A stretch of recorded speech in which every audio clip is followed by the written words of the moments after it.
வணக்கம். மகாபாரதத்தின் மிகச்சோகமான மற்றும் வீரமிக்க கதாபாத்திரம் எது என்று கேட்டால் பலரின் பதில் கர்ணன் என்பதாகத்தான் இருக்கும். இன்று அத்தியாயம் 5 ஒரு மாவீரனின் பிறப்பு மற்றும் அவனது மறைக்கப்பட்ட வரலாற்றை பார்க்கப் போகிறோம். அத்தியாயம் 5 கர்ணனின் பிறப்பு, மறக்கப்பட்ட இளவரசன்.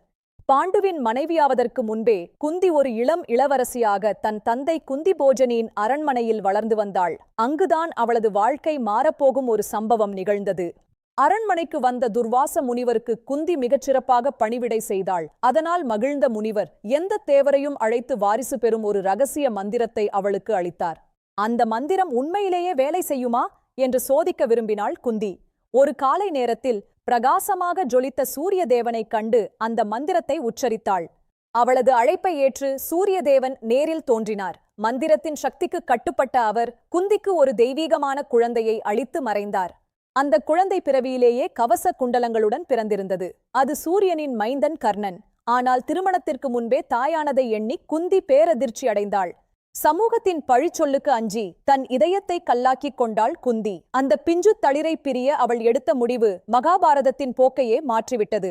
ஒரு பெட்டியில் குழந்தையை வைத்து கங்கை நதியில் மிதக்கவிட்டாள். தன் இரத்தத்தை நதியிடம் ஒப்படைத்துவிட்டு கனத்த இதயத்துடன் அரண்மனைக்கு திரும்பினாள் குந்தி. யாரும் அறியாமல் அந்த சூரிய மைந்தன் அலைகளில் மிதந்து சென்றான். அவன் ஒரு மன்னனாக மாற வேண்டியவன். ஆனால் விதியோ அவனை வேறொரு இடத்திற்கு கொண்டு சென்றது. ஹஸ்தினாபுரத்தின் தேரோட்டியான அதிரதன் ஆற்றில் மிதந்து வந்த அந்த பெட்டியைக் கண்டார். அதனுள் இருந்த தேஜஸ் பொருந்திய குழந்தையைக் கண்டு அவர் வியந்தார். குழந்தை இல்லாத அந்த தம்பதியினர் இதை இறைவனின் பரிசாக கருதினர். அவனது வளர்ப்புத் தாயான ராதாவின் பெயரால் அவன் ராதேயன் என்றும் அழைக்கப்பட்டான். ஒரு தேரோட்டியின் மகனாக வளர்ந்தாலும் அவனது இரத்தத்தில் ஒரு சத்திரியனின் வீரமும் ஒரு தெய்வத்தின் தேஜஸும் ஓடிக்கொண்டிருந்தது. அவன் கையில் வில் தானாகவே ஏறியது. கர்ணனின் இளமை காலம் போராட்டங்கள் நிறைந்தது. அவனது தகுதிக்குரிய அங்கீகாரம் அவனுக்கு கிடைக்கவில்லை. சாதி மற்றும் குலத்தின் பெயரால் அவன் ஒதுக்கப்பட்டான். வில்வித்தை கற்க விரும்பிய கர்ணனை அவன் ஒரு தேரோட்டியின் மகன் என்ற காரணத்தை கூறி பல ஆசிரியர்கள் நிராகரித்தனர். இது அவனது மனதில் ஆறாத வடுவை ஏற்படுத்தியது. தன்னை பற்றிய உண்மையை அறியாமல், ஆனால் தனக்குள் இருக்கும் சக்தியை உணர்ந்து அவன் ஒரு மாபெரும் இலக்கை நோக்கி பயணிக்கத் தொடங்கினான். பிறப்பு ஒருவனை தீர்மானிப்பதில்லை, அவனது செயல்களே அவனை உயர்த்தும் என்பதற்கு கர்ணனே மிகச்சிறந்த உதாரணம். ஆனால் விதி அவனுக்கு இழைத்த அநீதி தொடர்ந்தது. கர்ணன் ஒரு மாவீரன் மட்டுமல்ல, ஒரு மாபெரும் வள்ளலும் கூட. தன்னிடம் இருப்பதை யாருக்கும் தந்துவிடும் அவனது குணம் அவனுக்கு தான வீரன் என்ற பெயரை பெற்றுத் தந்தது. ஒரு பக்கம் அரண்மனை சுகத்தில் வளரும் தம்பிகள், மறுபக்கம் அரண்மனைக்கு வெளியே போராட்டத்துடன் வளரும் அண்ணன். விதியின் இந்த விசித்திரமான ஆட்டம் யாரையும் திகைக்க வைக்கும்.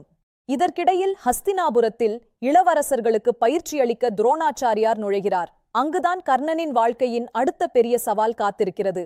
அங்கீகரிக்கப்படாத திறமையும் கைவிடப்பட்ட தாய்மையும் கர்ணனின் வாழ்வை ஒரு தீராத நிழலாக தொடர்ந்தன. மகாபாரதத்தின் இந்த மறக்கப்பட்ட இளவரசன் நம் இதயங்களை தொடுவான். அடுத்த அத்தியாயத்தில் துரோணாச்சாரியாரின் பயிற்சி மற்றும் அர்ஜுனன் கர்ணன் இடையிலான அந்த புகழ்பெற்ற முதல் மோதல், தர்மத்தின் வில் வித்தையை பார்ப்போம். மகாபாரதத்தின் போர் தந்திரங்களும் உணர்ச்சிகளும் இன்னும் தீவிரமடையும். தொடர்ந்து இணைந்திருங்கள், இது வெறும் ஆரம்பம்தான். நன்றி, வணக்கம். உங்கள் உண்மை AI மகாபாரதம் தொடரும்.